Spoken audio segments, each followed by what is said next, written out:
प्रस्तावना सन 2018 की बात है। मैं निशांत मल्होत्रा मनोविज्ञान का प्रोफेसर और पैरानॉर्मल रिसर्चर हूं। आज मैं जो कहानी सुनाने जा रहा हूं वह मेरे करियर की सबसे डरावनी और रहस्यमयी केस फाइल है। यह कहानी है एक ऐसे छलावे की जिसने न सिर्फ मेरे वैज्ञानिक तर्कों को चुनौती दी बल्कि मेरी मानसिक स्थिरता को भी हिलाकर रख दिया। यह सब शुरू हुआ उस दिन से जब मुझे डिपार्टमेंट ऑफ साइकोलॉजी की तरफ से एक विशेष केस स्टडी के लिए बुलाया गया। केस था छत्तीसगढ़ के बस्तर इलाके में एक आदिवासी गांव में हो रही अजीबोगरीब घटनाएं। गांव में प्रवेश बस्तर का वह गांव जंगलों के बीच बसा हुआ था और आधुनिक सभ्यता से कोसों दूर। गांव का नाम था छलावा। स्थानीय आदिवासियों का मानना था कि यह गांव किसी छलावे का शिकार है, जहां वास्तविकता और भ्रम की रेखा धुंधली हो चुकी है। जब मैं गांव में पहुंचा तो गांव के मुखिया ने मुझे बताया, साहब, यहां कुछ गलत हो रहा है। लोग रोज अपने ही दोहरे रूप देख रहे हैं। कोई अपनी ही शक्ल को अपने सामने खड़ा देखकर पागल हो रहा है। मैंने शुरू में इसे सामूहिक हिस्टीरिया का मामला समझा, लेकिन जब मैंने खुद अनुभव किया तो समझ आया कि यह कोई सामान्य मनोवैज्ञानिक समस्या नहीं है। पहला अनुभव गांव में मेरे रहने की व्यवस्था एक स्कूल भवन में की गई थी। पहली रात जब मैं सोने की तैयारी कर रहा था तो अचानक खिड़की के बाहर एक आकृति दिखाई दी। वह आकृति मेरी ही तरह दिख रही थी, मेरे जैसे ही कपड़े, मेरी ही चाल, मेरा ही चेहरा। मैंने टॉर्च जलाकर देखा तो वह आकृति मुस्कुरा रही थी। उसकी मुस्कान में एक अजीब सी डरावनी चालाकी थी। मैंने दरवाजा खोला लेकिन वहां कोई नहीं था, सिर्फ जंगल का सन्नाटा था। अगले दिन सुबह जब मैं गांव के लोगों से मिला तो पता चला कि ऐसा हर किसी के साथ हो रहा है। लोग अपने ही दोहरे रूपों से डर गए थे। गहन शोध की शुरुआत मैंने गांव के इतिहास और स्थानीय मान्यताओं का अध्ययन शुरू किया। पता चला कि यह इलाका प्राचीन काल से ही छलावा नामक एक अलौकिक शक्ति के लिए जाना जाता है। स्थानीय आदिवासी मानते हैं कि यह शक्ति इंसानों की सबसे बड़ी कमजोरी, उनकी पहचान पर हमला करती है। गांव के सबसे बुजुर्ग व्यक्ति बाबा सुक्खू ने बताया, छलावा कोई भूत प्रेत नहीं है डॉक्टर साहब, यह तो एक ऐसी शक्ति है जो तुम्हारे अंदर के डर को तुम्हारे सामने ला खड़ा करती है। मैंने अपने रिसर्च असिस्टेंट अंकित को बुलाया जो न्यूरोसाइंस का एक्सपर्ट था। हमने मिलकर गांव में एक अस्थायी रिसर्च लैब स्थापित की। वैज्ञानिक जांच हमने गांव के लोगों के मस्तिष्क की स्कैनिंग शुरू की। हैरानी की बात यह थी कि जब लोगों ने अपने दोहरे रूप देखे तो उनके दिमाग के सेल्फ रिकॉग्निशन वाले हिस्से में असामान्य गतिविधि दर्ज की गई। अंकित ने कहा, डॉक्टर, यह कोई सामान्य हालुसिनेशन नहीं है। लोग वास्तव में कुछ देख रहे हैं, पर वह क्या है? हमने गांव के वातावरण का भी अध्ययन किया। पता चला कि यहाँ के जंगलों में एक विशेष प्रकार का चुंबकीय पत्थर पाया जाता है जो इलेक्ट्रोमैग्नेटिक फील्ड को प्रभावित करता है। रहस्यमयी घटनाओं का सिलसिला। एक शाम जब मैं जंगल में टहल रहा था तो मुझे एक अजीब सी आवाज सुनाई दी। यह आवाज मेरी ही आवाज थी, पर उसमें एक अजीब सी डरावनी मिठास थी। निशांत, आवाज ने कहा, तुम मुझे ढूंढ रहे हो? मैं तो यहीं हूं। मैंने पीछे मुड़कर देखा। वहां मैं खड़ा था, मेरी ही शक्ल, मेरे ही कपड़े, पर आंखों में एक खालीपन था। तुम कौन हो? मैंने पूछा। मैं वही हूं जो तुम हो सकते थे, उसने जवाब दिया। मैं वह हूं जो तुम्हारे अंदर छुपा है। मैंने हिम्मत जुटाकर आगे बढ़कर उसे छूना चाहा, पर वह धुंधला होकर गायब हो गया। गांव वालों के अनुभव अगले कुछ दिनों में गांव की स्थिति और खराब होती गई। लोगों ने अपने दोहरे रूपों से बातचीत करनी शुरू कर दी। कुछ लोग तो अपने ही दोहरे रूपों के साथ रहने लगे। एक महिला सोनाबाई ने बताया, वह मेरे जैसी दिखती है, पर उसमें मेरी आत्मा नहीं है। वह मेरे बच्चों को अपनी तरफ खींच रही है। एक युवक रामू ने कहा, मैंने अपने दोहरे को मार डाला, पर अगले दिन वह फिर से आ गया। हमने पाया कि ये दोहरे सिर्फ दिखाई नहीं दे रहे थे, बल्कि वास्तविक थे। वे छूने योग्य थे, बातचीत कर सकते थे और लोगों को नुकसान पहुंचा सकते थे। वैज्ञानिक स्पष्टीकरण की तलाश हमने गांव के पानी, हवा और मिट्टी के नमूने एकत्र किए। सभी नमूनों में एक विशेष प्रकार का रेडियो एक्टिव तत्व पाया गया जो मस्तिष्क की कार्य प्रणाली को प्रभावित कर सकता था। अंकित ने सुझाव दिया, शायद यह रेडियो एक्टिव तत्व लोगों के दिमाग में हालुसिनेशन। मैंने हिम्मत जुटाकर कहा, तुम नहीं हो सकते, तुम सिर्फ एक भ्रम हो। भ्रम? वह हंसा। क्या भ्रम तुम्हें छू सकता है? उसने आगे बढ़कर मेरा हाथ पकड़ा। उसका स्पर्श ठंडा और चिपचिपा था, पर वास्तविक था। मैंने चीख मारी और पीछे हट गया। वह फिर से गायब हो गया, पर उसका स्पर्श अभी भी मेरे हाथ पर था। निर्णायक कदम हमने तय किया कि हमें इस रहस्य की तह तक पहुंचना होगा। बाबा सुक्कू ने बताया कि गांव के पास एक प्राचीन गुफा है जहां छलावा की शक्ति का स्रोत है। अगले दिन हमने गुफा की खोज शुरू की। गुफा का रास्ता जंगल के गहरे हिस्से में था और वहां तक पहुंचना आसान नहीं था। जब हम गुफा के पास पहुंचे तो वहां का वातावरण और भी डरावना था। हवा में एक विचित्र सी गूंज थी और पेड़ों की शाखाएं मानो मानव आकृतियों जैसी लग रही थीं। गुफा के अंदर प्रवेश करते ही हमारी सांसें रुक गईं।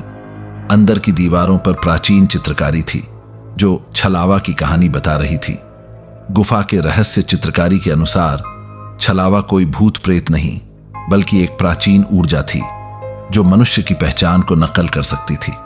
यह ऊर्जा हजारों साल पुरानी थी और इस इलाके के चुंबकीय पत्थरों से शक्ति प्राप्त करती थी। गुफा के केंद्र में एक विशाल क्रिस्टल था जो चमक रहा था। बाबा सुक्कू ने बताया, यही है छलावा का दिल। जब तक यह क्रिस्टल यहां है तब तक छलावा रहेगा। पर समस्या यह थी कि इस क्रिस्टल को नष्ट नहीं किया जा सकता था। स्थानीय मान्यता के अनुसार अगर कोई इसे नष्ट करने की कोशिश करता तो वह खुद छलावा का शिकार हो जाता। हमने क्रिस्टल का वैज्ञानिक विश्लेषण किया।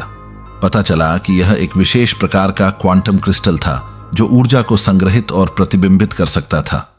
अंतिम संघर्ष की तैयारी हमने तय किया कि हमें इस क्रिस्टल को निष्क्रिय करना होगा।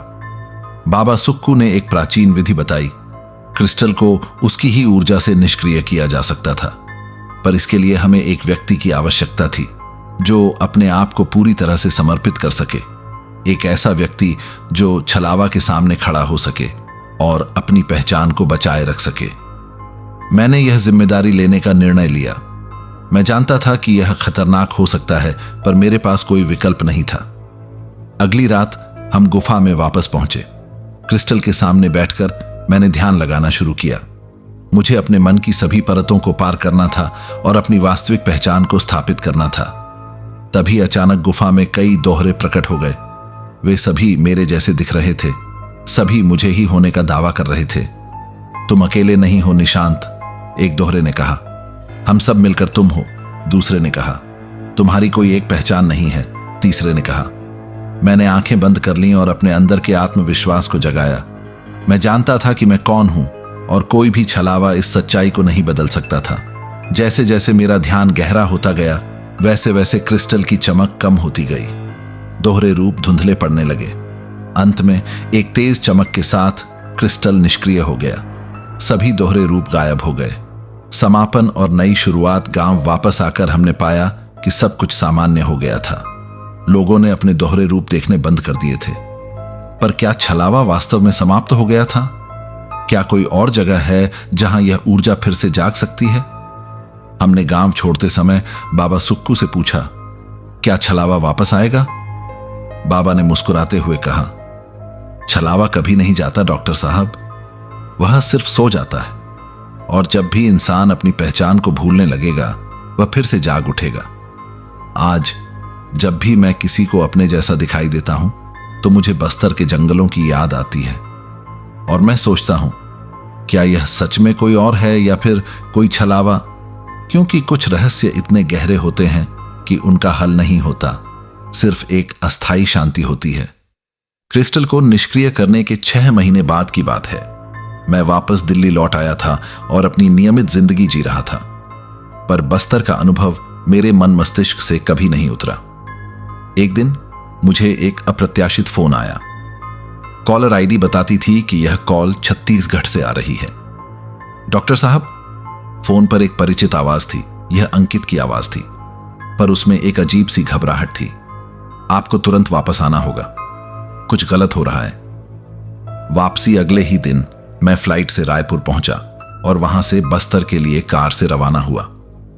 रास्ते में मैंने अंकित से बात की तो पता चला कि गांव में फिर से वही घटनाएं शुरू हो गई थीं, लेकिन इस बार और भी भयानक रूप में।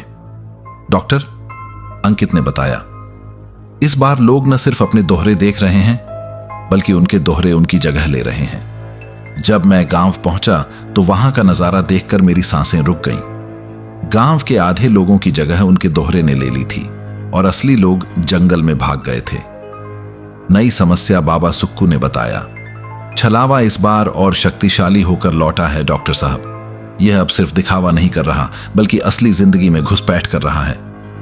हमने देखा कि गांव में दो समूह बन गए थे, एक वे जो असली थे और दूसरे वे जो छलावा के रूप थे।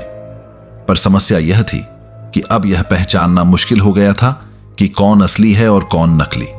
अंकित ने एक नया डिवाइस बनाया था, एक ऐसा स्कैनर जो मस्तिष्क तरंगों के आधार पर असली और नकली की पहचान कर सकता था। पर इस डिवाइस की सीमाएं थीं। गहन शोध हमने फिर से शोध शुरू किया। इस बार हमने पाया कि गुफा का क्रिस्टल फिर से सक्रिय हो गया था और इस बार वह और भी शक्तिशाली हो गया था। यह कैसे संभव है, मैंने बाबा सुक्कू से पूछा। बाबा ने बताया, छलावा की शक्ति गांव के लोगों के डर से बढ़ती है। जितना ज्यादा लोग डरेंगे उतना ही छलावा शक्तिशाली होगा। हमने एक नई खोज की। छलावा सिर्फ इंसानों की नकल नहीं कर रहा था, बल्कि वह उनकी यादों और भावनाओं तक को कॉपी कर रहा था। व्यक्तिगत संकट। एक शाम जब मैं अपने कमरे में बैठा शोध पत्र लिख रहा था तो अचानक दरवाजा खुला और अंकित अंदर आया। पर कुछ पल बाद ही एक और अंकित दरवाजे से आया। डॉक्टर, यह नकली है, पहले अंकित ने कहा। नहीं, यह नकली है, दूसरे ने कहा। मैंने स्कैनर उठाया, पर दोनों के मस्तिष्क तरंगें एक जैसी थीं। छलावा ने खुद को और भी परफेक्ट बना लिया था। मैंने दोनों से कुछ ऐसा पूछा जो सिर्फ असली अंकित जानता था, हमारी पहली मुलाकात का विवरण। दोनों ने सही जवाब दिया। छलावा ने यादों तक को कॉपी कर लिया था। नई रणनीति। हमने तय किया कि हमें छलावा से अलग तरह से निपटना होगा। बाबा सुक्कू ने प्राचीन ग्रंथों में एक विधि का उल्लेख किया, अंतर की खोज। इस विधि के अनुसार कोई भी दो चीजें पूरी तरह से एक जैसी नहीं हो सकती। हमेशा कोई ना कोई अंतर रहता है, चाहे वह कितना ही सूक्ष्म क्यों ना हो। हमने एक नया प्रयोग शुरू किया। हमने गांव के लोगों और उनके दोहरों के सामने विभिन्न नैतिक और भावनात्मक परिस्थितियां रखीं। हमने पाया कि जबकि दोहरे बाहरी रूप से एक जैसे थे, उनकी प्रतिक्रियाओं में सूक्ष्म अंतर थे। सफलता की उम्मीद। एक सप्ताह के इंटेंसिव शोध के बाद हमने एक पैटर्न खोज निकाला। छलावा के रूप हमेशा एक ही गलती करते थे, वे मानवीय संवेदनशीलता की नकल नहीं कर पाते थे। उदाहरण के लिए, जब एक मां ने अपने बच्चे के लिए रोते हुए अपने दोहरे से पूछा कि उसके बच्चे का पसंदीदा खिलौना क्या है, तो दोहरे ने सही जवाब दिया, पर उसकी आवाज में वह भावनात्मक गर्मी नहीं थी जो एक असली मां में होती है। हमने इस आधार पर एक नया टेस्ट विकसित किया, भावनात्मक प्रतिक्रिया परीक्षण। बड़ा खुलासा। जब हमने इस टेस्ट को पूरे गांव में लागू किया तो हमें हैरान कर देने वाले परिणाम मिले। गांव की 60% आबादी असली थी, जबकि 40% छलावा के रूप थे। पर सबसे चौंकाने वाली बात यह थी कि कुछ लोगों ने जानबूझकर छलावा के रूप को अपनाया था। एक युवक राहुल ने कबूल किया, मैंने अपने दोहरे को अपनी जगह रख लिया क्योंकि वह मुझसे बेहतर जिंदगी जी रहा था। यह एक नई समस्या थी। लोग अपनी जिंदगी से भाग रहे थे और छलावा को अपनाना पसंद कर रहे थे। नैतिक संकट। हमारे सामने एक गंभीर नैतिक सवाल था। क्या हमें उन लोगों को बचाना चाहिए जो खुद ही छलावा को अपनाना चाहते थे? बाबा सुक्कू ने कहा, जब इंसान अपनी पहचान से भागता है तो छलावा उससे भी बड़ा हो जाता है। हमने तय किया कि हमें हर किसी को बचाना होगा, चाहे वह खुद को बचाना चाहता हो या नहीं। अंतिम योजना। हमने एक नई योजना बनाई। हमें गुफा में वापस जाना था और गांव वापस आकर हमने पाया कि सब कुछ सामान्य हो गया था। लोगों ने अपनी वास्तविक जिंदगी को फिर से अपनाना शुरू कर दिया था। सबक। इस अनुभव ने हमें एक महत्वपूर्ण सबक सिखाया। कोई भी छलावा तब तक शक्तिशाली नहीं हो सकता जब तक हम खुद अपनी पहचान से न भागें। आज जब भी मैं किसी को अपनी जिंदगी से भागते देखता हूं तो मुझे बस्तर के लोग याद आते हैं और मैं सोचता हूं, क्या हम सभी किसी न किसी छलावे का शिकार तो नहीं हैं? शायद सबसे बड़ा छलावा वह है जो हम खुद अपने लिए बनाते हैं। कहानी जारी रहेगी।